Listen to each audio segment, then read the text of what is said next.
What's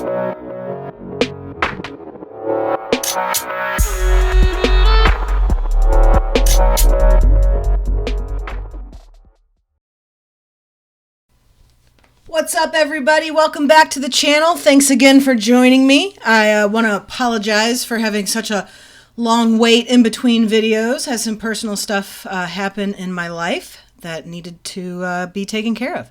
Anyway, let's get started right away. So we're going to focus on these black plastic pieces down here on the rear of this Ferrari.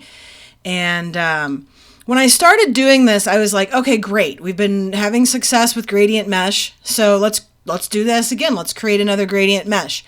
And here you can see that I'm trying to decide between how many columns and rows to add here. And I'm just not feeling it. I feel like I'm overcomplicating it. So I just stick with a linear gradient here. And as you can see up in the gradient dialog box up to the right, that I'm just adjusting the colors of the gradient using the gradient tool to select the angle that I need this gradient to be, and then going in and kind of refining that gradient to make it more realistic. Sometimes less is more, and less is more is definitely the case here, where it doesn't exactly have to be perfect. So I believe that a linear gradient is going to get the result that we need. And that looks pretty good. So as you can see at the top, I've already drawn this top shape with the highlight. And the top result is a gradient mesh. And I wasn't really happy with that either. So I'm basically doing a reverse of the linear gradient that is on the bottom piece on this top piece. Now you can see it kind of goes over the red there, but we will use our layers to hide that. So that's looking good enough. It's definitely not a focal point of this illustration, so we don't need to spend that much time on it. That's believable enough.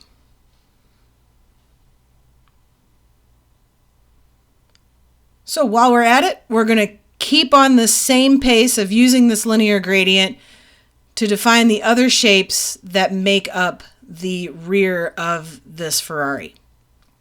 And as you can see with the gradient palette there to the right, you can move all of these colors around, make them closer together, and change them up a little bit, change the color, and now we're getting something that's a little more believable.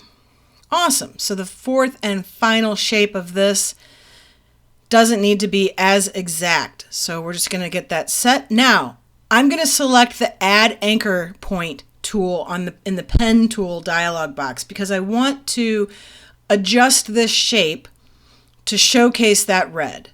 So using the Add Anchor Point tool, I'm able to add a few anchor points and then use my Direct Selection tool or white arrow tool to pull those new anchor points down and adjust that shape in order to showcase that rear reflective piece that sits above the black piece there. Great. And again, same thing here, keeping with the consistency that we've already been using on these panels. Another little gradient just to showcase the little highlights that are popping up off of the pavement and hitting this black plastic. That gray is really bright, so I want to bring it down just a little bit. It doesn't need to stand out so much, but we do want to make sure that we are focusing on the little details. Great. Okay, so now we're going to focus on the exhaust. This was a little tricky. I tried using the pen tool at first, and then with a combination of the ellipse tool, and I just wasn't pleased with the results. So before I move on with the exhaust tips, I want to go ahead and try to create this mesh piece that these sit on top of. So I'm just creating a bunch of gray lines right now, and these are strokes. So we're going to use the horizontal distribute to make sure that even spacing is between each of those.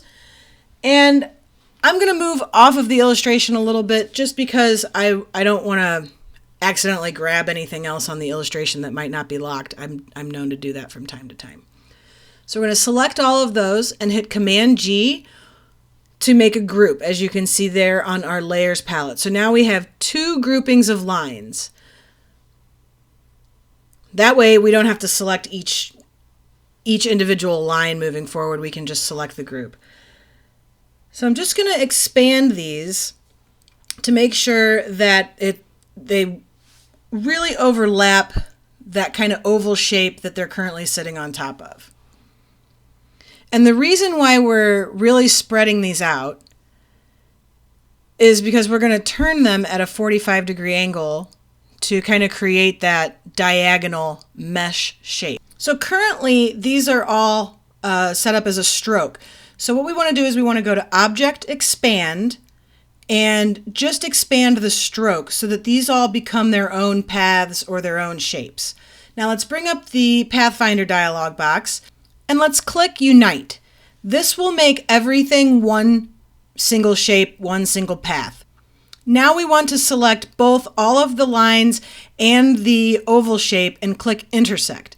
That's going to get rid of all of the overlap of those lines that we created. And now we have a clean mesh in the shape that we need it.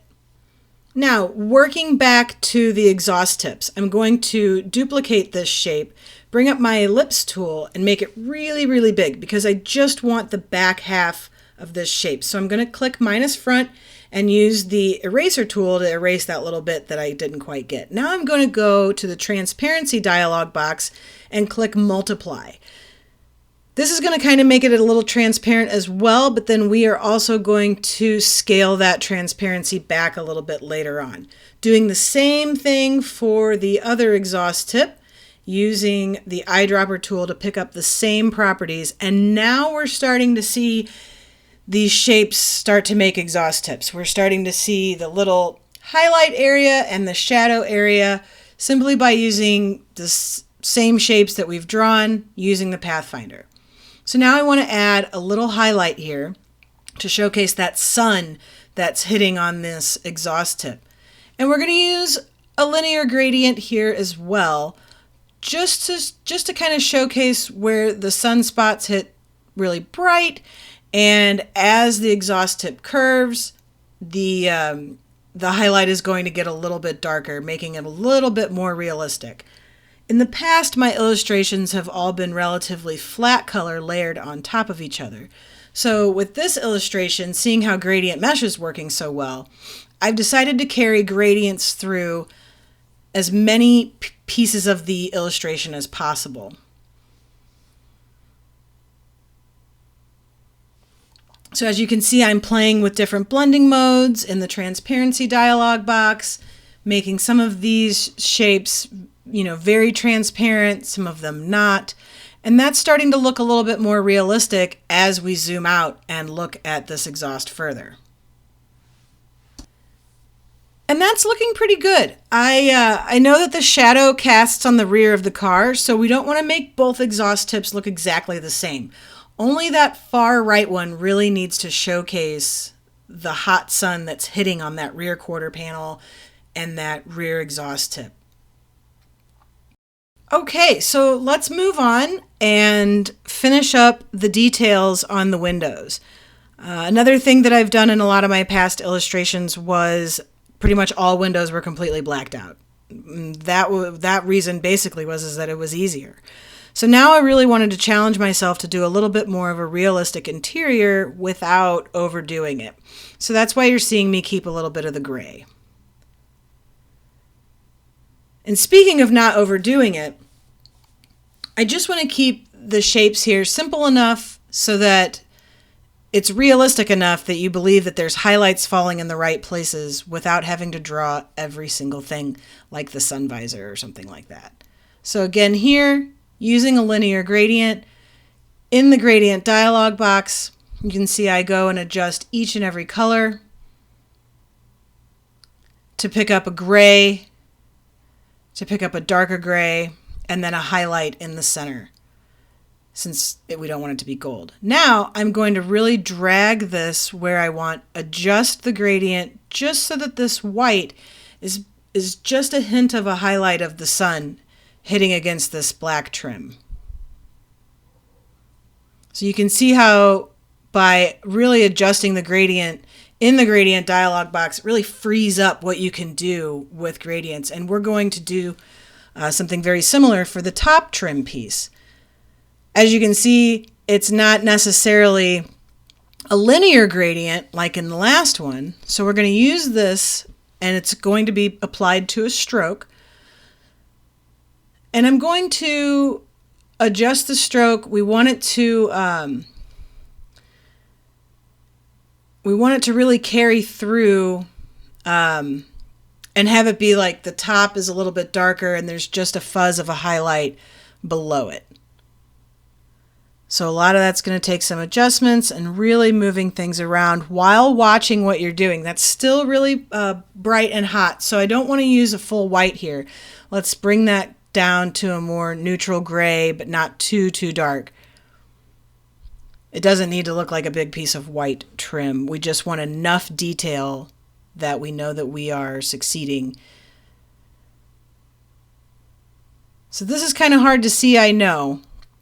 So we're going to make a few more adjustments and make sure that the gradient is applied to the stroke. Now you can see how the top part of this line is dark and the bottom part of this line is that lighter gray. So now I want to select a round cap for this. So see, you can see here how the end of the stroke is a hard square. So we'll come through and make that a round cap, and then that way that'll kind of fit into this corner perfectly.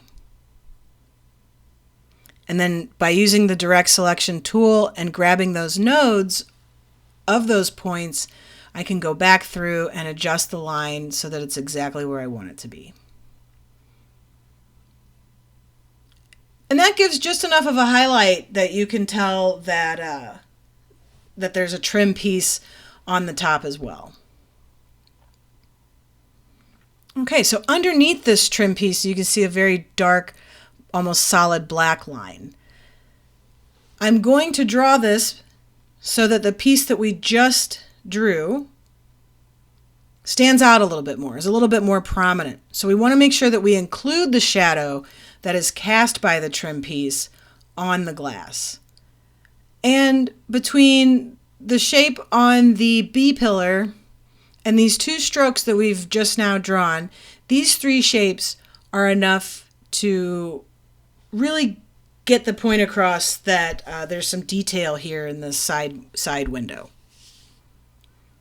And again, this is something that's not going to be seen on your Instagram or your social media pages. But if it were a paying client who would eventually want to blow this up and spend the money to print a banner for their garage or for their basement, then these details are important and shouldn't necessarily be left off. So you can see the profile of the line that I have selected is very thin on one end and fat on another. That just adds a little bit more of that detail that we're looking for. So same thing on this rear window. We have the main shape drawn. We just need to draw these darker parts at the top to kind of indicate that the rear windshield is set into the body of the Ferrari and not just floating around on the top. These can be done by making just, two simple shapes. One is dark, that looks good. And then to zoom in, we are going to draw this top part here because it's a little different color than the window itself. And that is enough to bring in the detail. Again, when you zoom out, you can't really see it. But these details are really what brings the illustration to life. So here I'm just setting a linear gradient on the back windshield here using the same color blue that is in the front window. So three shapes here are going to work on the rear antenna. So we're going to draw the dark highlight first, and that's almost going to be like a dark maroon red. I'm going to move it out of the way so I can use my eyedropper tool to select that color. And then we will draw the side here. That's the hot side, the side in the sun. That is going to be a very bright red. So we can make that almost like a red 450 if you know your Pantone colors. And then to top it off, we will make another red color that has a little bit more of that blue in it, that purpley color. And then with the proper layering of these three shapes, you have your rear antenna. Awesome. So let's move on to the side mirror, a detail that I, for some reason, usually leave to the very end. So here, basically just using the pen tool, clicking to make an anchor point, dragging that line out in the direction that I need it to be, and then closing it off. Now we're going to stick with the gradient theme here, so I use the eyedropper tool to select the gradient that I have used on the fender. And I want the darker part to kind of rest on the inset of this mirror shape. So not spending too much time on that, we're now going to move on to the glass or the darker part of the mirror that's resting in the shadow. That can simply be just a solid color, and I want that to be much darker, much more maroon.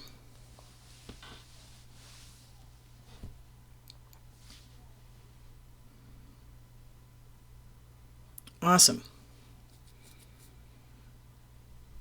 Now that that's drawn, we can drag that shape underneath the first path that we just drew, and now all we have left to draw is the mirror itself.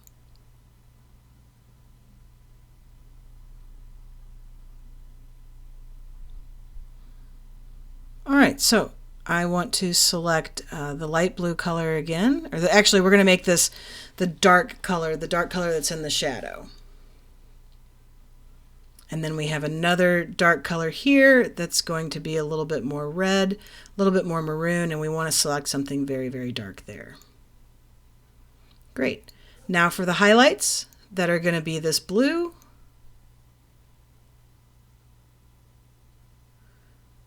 Okay, using the eyedropper tool again there.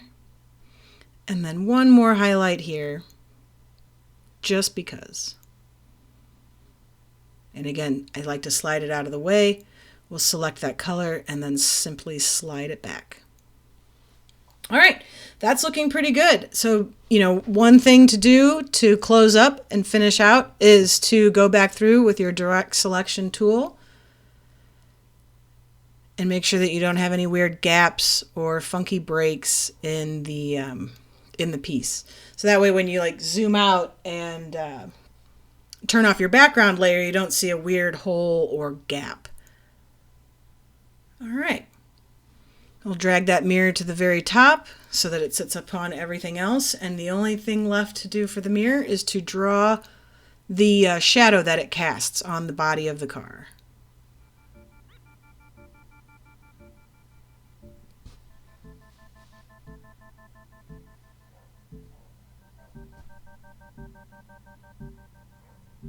Awesome. That's looking really nice. One more shape that's super, super dark. Drag that all the way to the bottom so that it sits underneath everything. And that's looking really good. I think we're going to end here today. This video was about doing the exhaust and tidying up loose ends like the windows, the detail on the windows, and the side mirrors. So now that the exhaust is finished, we can move on to the wheels, which will be in the next video. I like to try to focus one entire video on the wheels. That way we're not jumping around too much. But again, like I've mentioned in the past, one of my favorite things to do is show you every aspect of my illustration and not jump ahead and skip parts. So that's why you get these filler videos, and I do appreciate everybody having very good patience and sticking through and watching it until the very end. So as always, thanks for watching and hitting that like button. If you're interested in more Adobe Illustrator CC tutorials and other car-related nonsense, consider subscribing and hitting that bell. Also, be sure to check out my Instagram and Patreon pages, which are linked below, and I'll catch you guys in the next one. Peace!